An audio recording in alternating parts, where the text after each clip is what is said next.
Jake Busey, and you're listening to Perspectives with Ashley Berges. Welcome back live to Live Your True Life Perspectives, and I'm your host, Ashley Berges. On today's show, I've been talking with Dan Nelson. Dan, well, he's a genealogist. He figures out who people are related to, family, connections. We've talked about a lot of stuff on the show.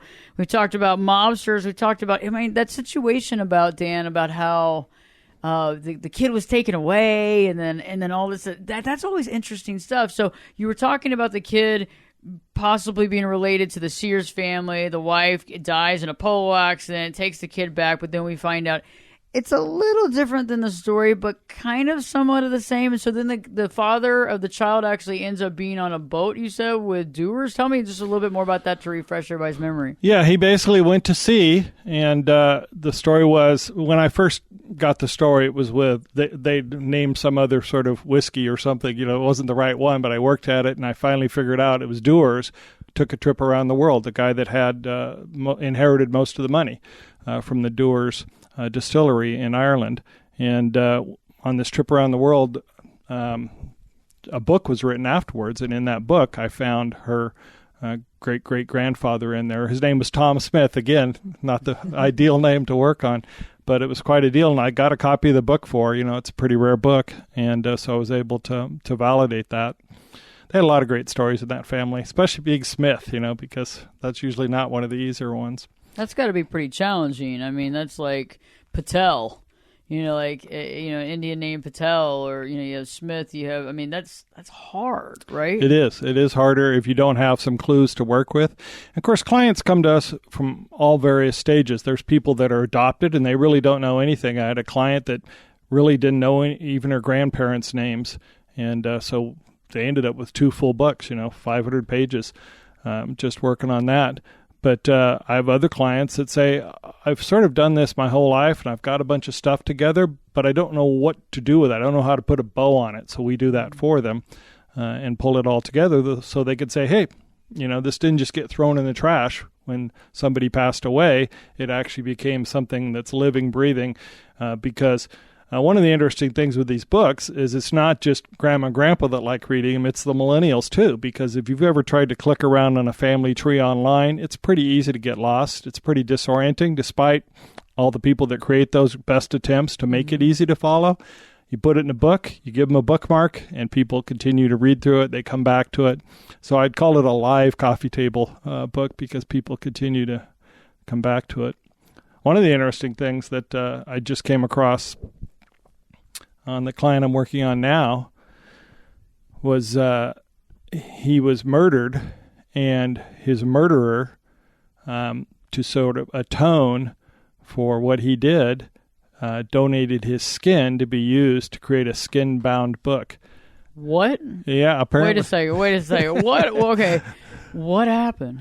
Yeah, so apparently they used to, back in the day, at times, would bound books with human skin, just like you have animal leather, like in our books. It was actually with human skin. And so, yeah, it was a new thing I came across. And so I've been working on finding out more about that. So the person you're doing the genealogy for, one of their family members was murdered? Yeah. And this is like 1700s, 1800s, And then how did the skin come? This is the actual murdered person's skin? Yeah, he felt bad, and that was his sort of way to atone. Different, huh? Yeah. Back in the 1700s. Yeah. So I know. It was the first time I'd come across that. I was actually talking to somebody the other day, and they said, yeah, they'd heard that they used to bind books with skin. The other thing is when I'm in these newspaper archives looking at things, you come across the article next to it. Of course, sometimes it's just interesting because, something that happened in World War I or whatever. But I came across one the other day. It was San Francisco, 1896. So San Francisco's been weird for a while. There was a lady actually selling her skin because she grew a lot of skin for people to use in skin grafts. And there's a whole article about it in the paper, and she just had a excess skin. Now, I thought skin was like any other organ, could be rejected, but apparently in 1896, they were willing to take her skin. Holy hand grenade, Superman. Yeah, so. And 18 what? 96. Oh my gosh, that's wild. Yeah. It's pretty crazy. How do you stumble upon stories like that? Is that through doing your due diligence on this genealogy, or is this like you're in the library and you're doing other due diligence and you find that? It's both. But that story was next to a story where I was, particularly looking for something in an 1896 San Francisco newspaper. So that's interesting. So where have you traveled to?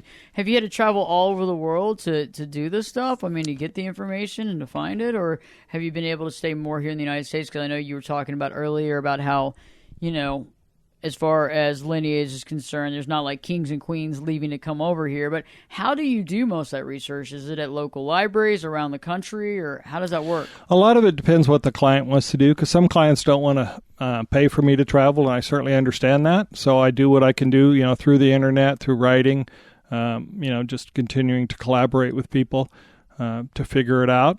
But we travel about 50% of the time. So if I'm going to Virginia, I'll be able to research multiple families while I'm back there. If we go to New England, research multiple families.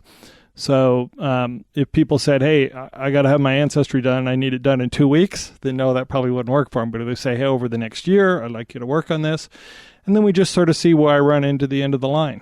A lot of people, if they came from Europe, particularly Eastern Europe, who even knows if the records exist? So what I'll encourage people to do, like right now we've got a Slovakian family. They didn't know they were Slovakian, but the boundaries kept changing. And so my suggestion was it'd make way more sense to hire a Slovakian researcher to see what they could find beyond what I could find versus, I don't speak Slavic, and there'd be no real benefit of flying me over to Prague or someplace to go dig around.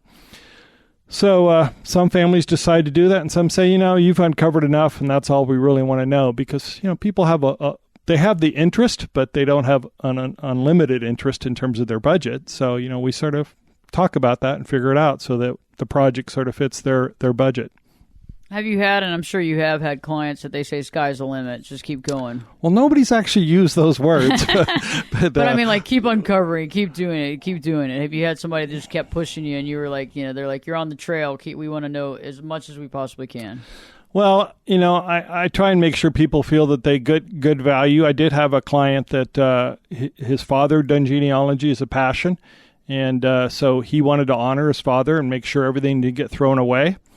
And so after sorting through it, he got it down to 12 boxes. So we took those 12 boxes and turned them into, I think it was 4 family books. And then we also took all the letters that his mom and dad wrote back and forth while his dad was stationed in Korea and put that into 5 love letter books. So they ended up with 9 books. And then everything that his father had collected, we also backed it up, archived it, so it will never be lost, or 50 years from now his great-great-grandson wants to pick up the trail, and maybe more information's become available, then they can run with it, because it's all digitized, organized, because digital records, I think, have the opportunity to survive generations. Paper records, probably not. Books, I think, have a really good shot, because people are more hesitant before they take a book and throw it in the trash, versus if it's just loose papers, typed papers. Those tend to not do real well when it comes to making it to the next generation or finding that person that has the interest to do something with it. That's true, and actually follow through and do something with it. When you think when you work on these types of projects, obviously you feel like family is important, right? Otherwise, you wouldn't be in this in this business. Do you think that it actually brings somebody more, I guess, like support or love or care about their family to know this information? What do you think that supplies the individual besides the knowledge? Is there something else? That's a great question, because when I started out doing this, I didn't really think of that as the end. But people have told me, at holidays, the family gets together, the book gets opened, somebody's got it open in their lap, there's a person on each side, they're saying, hurry up. I just had a client who produced one of each book. Well, now for Christmas, he's ordered more copies of the book because it's in such demand in their family. The sister won't let go of it, and, the brother wants to see it. And so, I think it does bring people closer together because it's their story. It's, it's their legacy. And so I think people, if it's not there, then I don't know if people think about it all that much. They're sort of like in the back of their mind.